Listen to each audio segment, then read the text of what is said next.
अस्सलामुअलैकुम मेरे प्यारे नाजरीन, मैं हूं आपका दोस्त इमरान। हाजिर हो चुका हूं लेकर आज की ये इस्लामियत की वीडियो लेकर। नाजरीन, फिलिस्तीन पर इजराइल के ताबड़तोड़ हमले ने हर तरफ तबाही मचा दी है। फिलिस्तीन के बेगुनाह मुसलमानों का इजराइल सरेआम खून बहा रहा है और उसे रोकने वाला कोई नहीं है।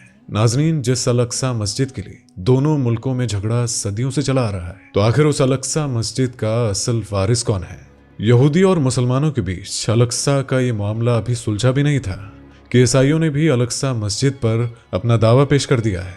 जी हाँ नाज़रीन, अल-अक्सा को लेकर ईसाई, यहूदी और मुसलमान क्यों आमने सामने हैं और आखिर किसने तामीर कराई थी अल-अक्सा मस्जिद, बताएंगे आज के इस वीडियो में। इसी वजह से नाज़रीन, वीडियो को आखिर तक जरूर देखिएगा। ये वीडियो पसंद आए तो वीडियो को लाइक और शेयर जरूर कर दीजिएगा। नाज़रीन, अल-अक्सा मस्जिद का मसला और भी ज्यादा बढ़ता ही जा रहा है। एक तरफ यहूदियों की पूरी फौज है और दूसरी तरफ फिलिस्तीन के मुसलमान। लेकिन नाज़रीन, ये सवाल हम सबको एक दूसरे से पूछना चाहिए कि क्या अल-अक्सा की ये जंग महज फिलिस्तीन और इजराइल के बीच की जंग है या फिर ये इससे कहीं ज्यादा बड़ी है। नाज़रीन, आपको बता दें कि 1948 में जब इजराइल को यहूदियों के लिए बनाया गया था, तब से ही फिलिस्तीन और इजराइल के बीच जंगें चल रही है और इसकी वाजिब वजह तो इजराइल का फिलिस्तीन के ज्यादातर हिस्से पर कब्जा करना है। लेकिन आपको बता दें कि लड़ाई की असली शुरुआत, या यूं कहें कि लड़ाई की असल वजह है अल-अक्सा मस्जिद की वो जगह जिस पर इजराइल और फिलिस्तीन दोनों ही दावा करते हैं। जी हाँ नाज़रीन, अल-अक्सा वो मस्जिद है जिसका रुतबा इस्लाम में मक्का मदीना के बाद सबसे ज्यादा है।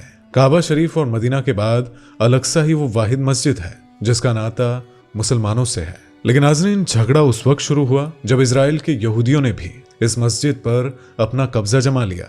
आपको बता दें कि अल-अक्सा मस्जिद इजराइल में यरूशलेम में मौजूद है और यही वजह है कि इस मस्जिद पर इजराइल का कब्जा है, जिसे फिलिस्तीन के लोग नहीं मानते हैं। फिलिस्तीन के लोग जब जब अल-अक्सा में नमाज अदा करने के लिए जाते हैं तो उन पर इजराइल के सैनिक हमला कर देते हैं। मगर आखिर किसका दावा कितना सही है और कौन असल में ताल्लुक रखता है अल-अक्सा मस्जिद से, तो आइए आपको तफसील से समझाते हैं इसके बारे में।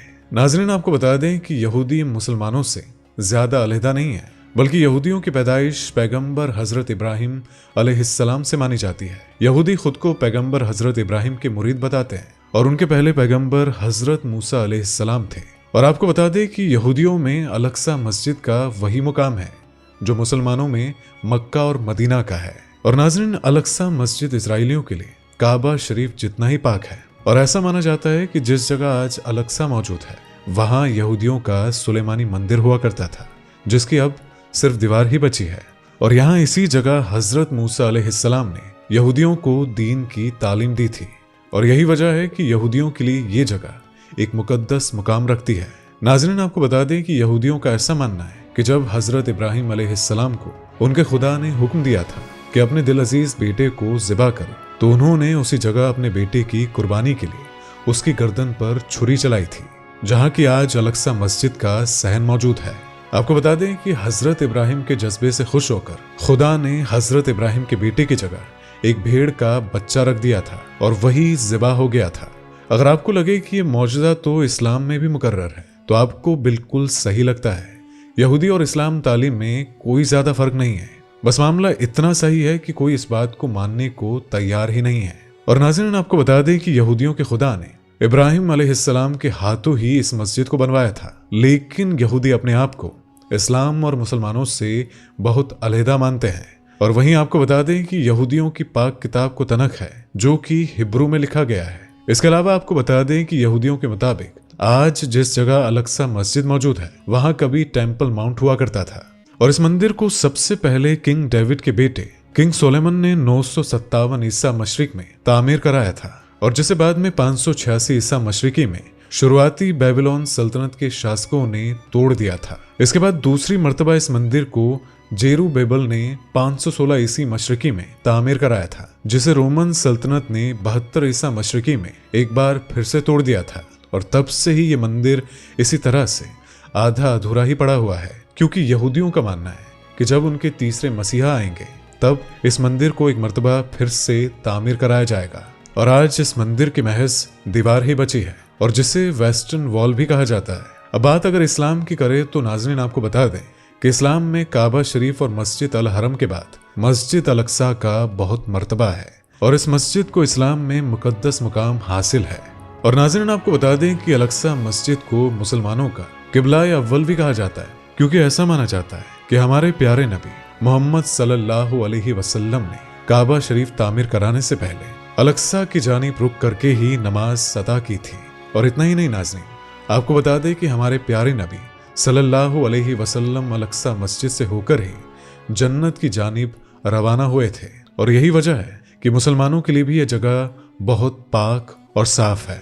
इसके अलावा नाज़रीन आपको बता दें कि यरूशलेम में मौजूद अल-अक़सा मस्जिद इस्लामिक तारीख में एक आला मकाम रखती है। और प्यारे नबी सल्लल्लाहु अलैहि वसल्लम जब मिराज के लिए निकले थे तो वो अल-अक़सा मस्जिद में ही आकर ठहरे थे। उन्होंने यहाँ रात गुजारी थी। उनके साथ खुदा के फरिश्ते जिब्राइल भी मौजूद थे।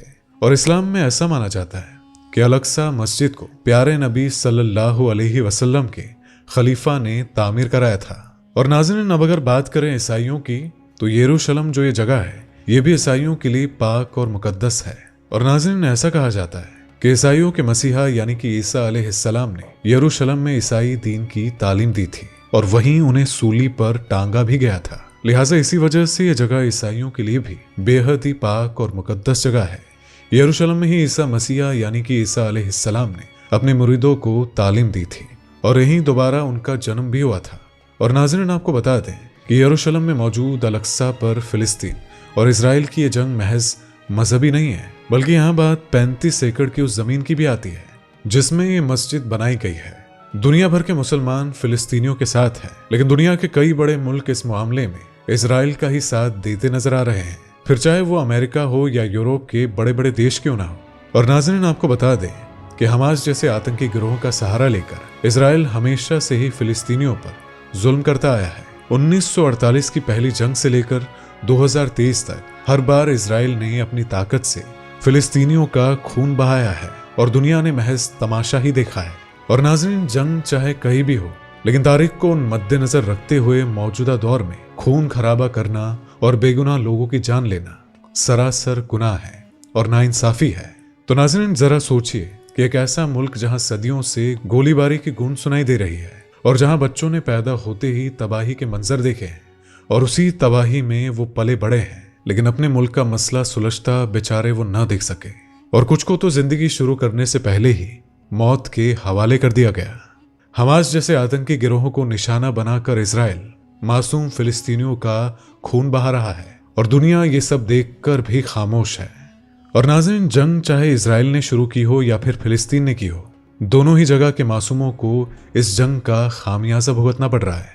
इसी के साथ नाज़रीन आपका इस बारे में क्या सोचना है, अपनी राय का इजहार हमें कमेंट करके जरूर बताइएगा। वीडियो पसंद आई हो तो वीडियो को लाइक और शेयर जरूर कर दीजिएगा और इसी तरह की वीडियोस को देखने के लिए हमारे चैनल को अभी के अभी सब्सक्राइब कर लीजिएगा और साथ ही बगल की बेल आइकन को प्रेस जरूर कर दीजिएगा। मुलाकात होगी आपसे अगली वीडियो में, तब तक के लिए अस्सलाम वालेकुम, अल्हम्दुलिल्लाह। दोस्तों आपको स्क्रीन पर 2 और वीडियोस दिखाई दे रही हैं, जिसे देखने के लिए स्क्रीन पर क्लिक करें।